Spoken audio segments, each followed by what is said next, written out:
Bismillahirrahmanirrahim. Nahmaduhu wa nusalli ala rasulihil kareem. We begin with Allah's blessed name. We praise Him and we glorify Him as He ought to be praised and glorified. And we pray for peace and for blessings on all His noble messengers, including the last of them all, the blessed Prophet Muhammad. Allah's blessings be upon them all. As we greet you, it was the 17th day of the month of Zulhijjah. Tonight is the 18th.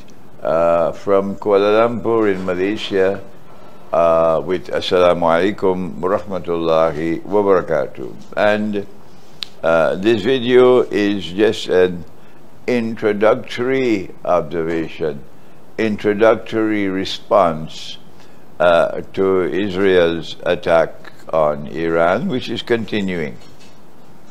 There is more to come later as we are able to understand the situation in a more mature way.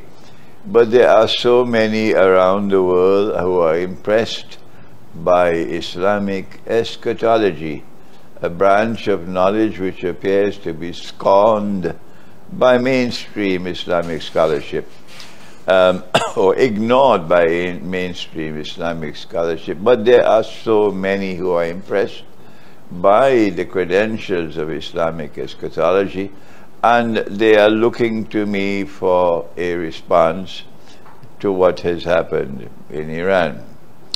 And I want to first of all apologize. I have the flu and I'm taking antibiotics because there's an infection in the throat and I also have a cough.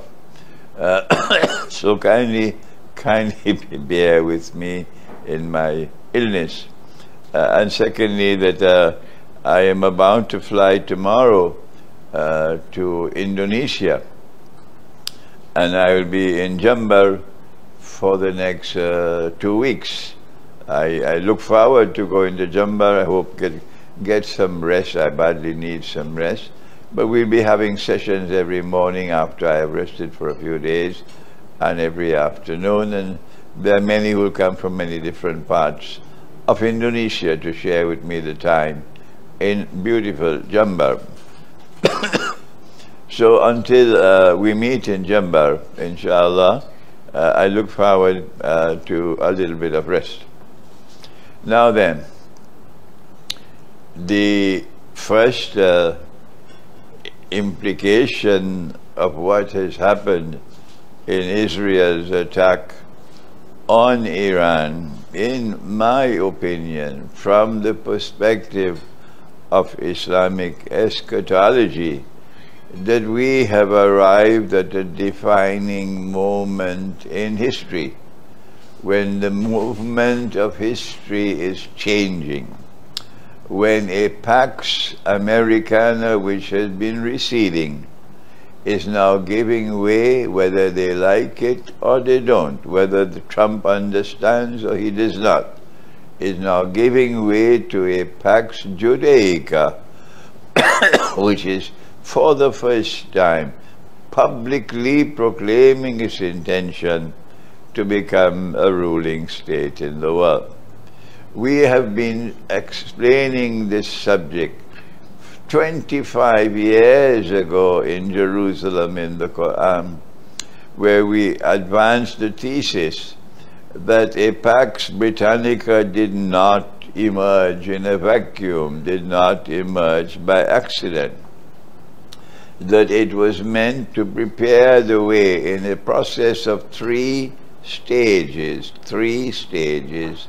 from Pax Britannica to a Pax Americana, which would prepare the way for what is now taking place, the eventual emergence of a Pax Judaica, where the state of Israel will now seek to rule the world, in order that someone might stand up in Jerusalem and declare to the Jewish world and to mankind, I am the Messiah. They don't teach this subject in the departments of political science and international relations No, this subject is not taught.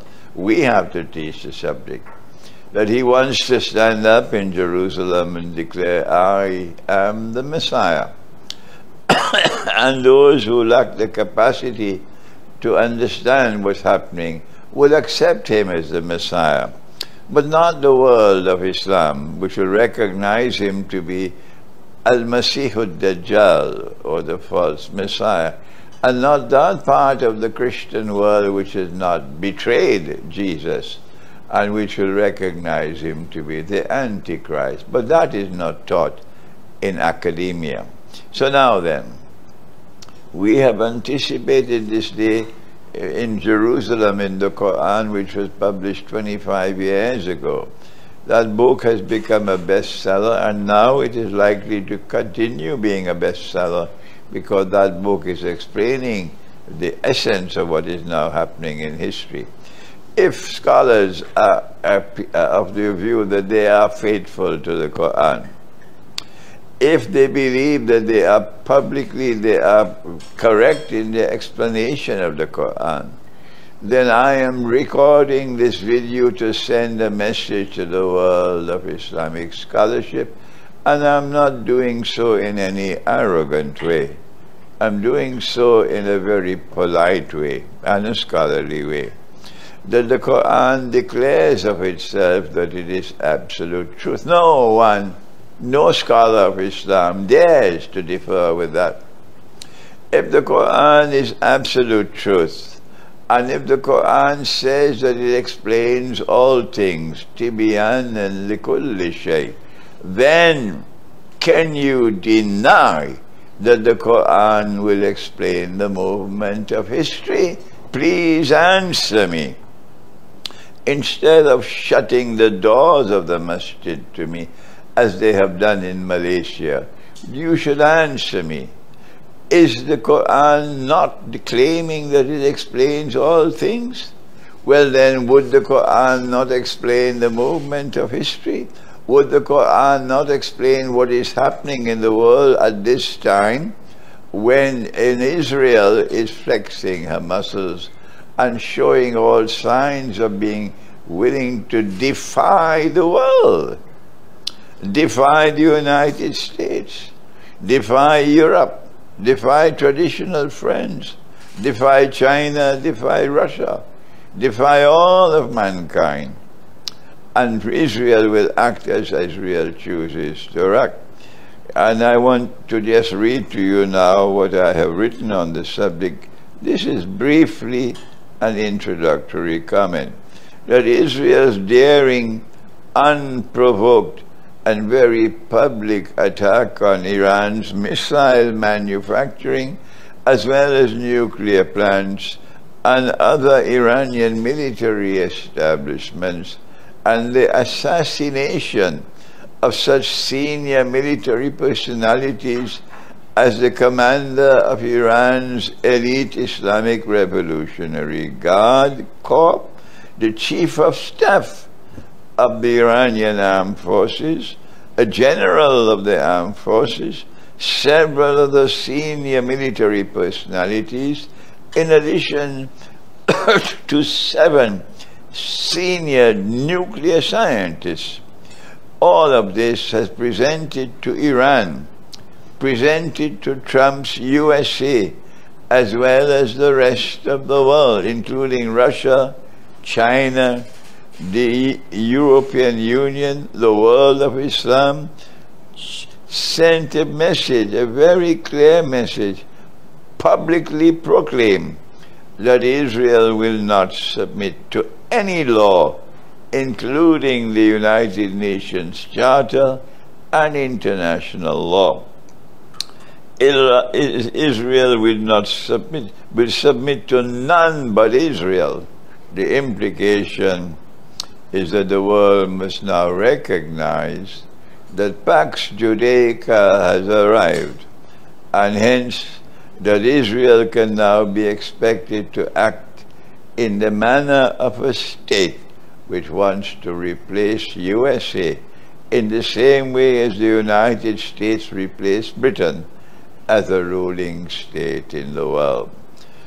We anticipated this passage to Pax Judaica when we published our best-selling book entitled Jerusalem in the Quran some 25 years ago. Since Iran responded to the Israeli attacks with the usual barrage of missiles against Israeli cities, while nuclear Pakistan has remained, at least publicly so, silent. We can now witness a continuation of attacks on Iran until Israel is satisfied that Iran cannot possibly become a nuclear power anytime in the near or intermediate future. This, I am suggesting, will be the first demonstration of the new world order of Pax Judaica. The military expert will now have to examine the question whether there was a link between the recent act of terrorism in Kashmir, which provoked a reckless Indian military attack on innocent Pakistan, and Israel's present equally reckless attacks on Iran. Was it possible that war between a warmongering India and Pakistan was meant to probe Pakistan's military capacity to assist Iran in defending itself from an Israeli attack? Did the Israeli Mossad plan and execute the act of terrorism in Kashmir in order to provoke war between India and Pakistan? Every Kashmiri Muslim believes that, and I am now confirming to them, you might be correct. If this is so, it would indicate India's role in the new world order would be that of a strategic ally of Israel. But that's not new news. After all, it is now clear that the swarms of Israeli fighter aircraft could not have flown through Syria and Iraq to launch their devastating and highly successful attacks on Iran had preparatory work not first been done in both Syria and Iraq. The world can now better understand that Israel's use of the bogus jihad that toppled Assad's regime, the bogus jihad that toppled Assad's regime, Assad regime cleared the way for Israel to destroy Syria's air defense capabilities and open Syria's skies for the Israeli Air Force to attack Iran. Let me repeat that.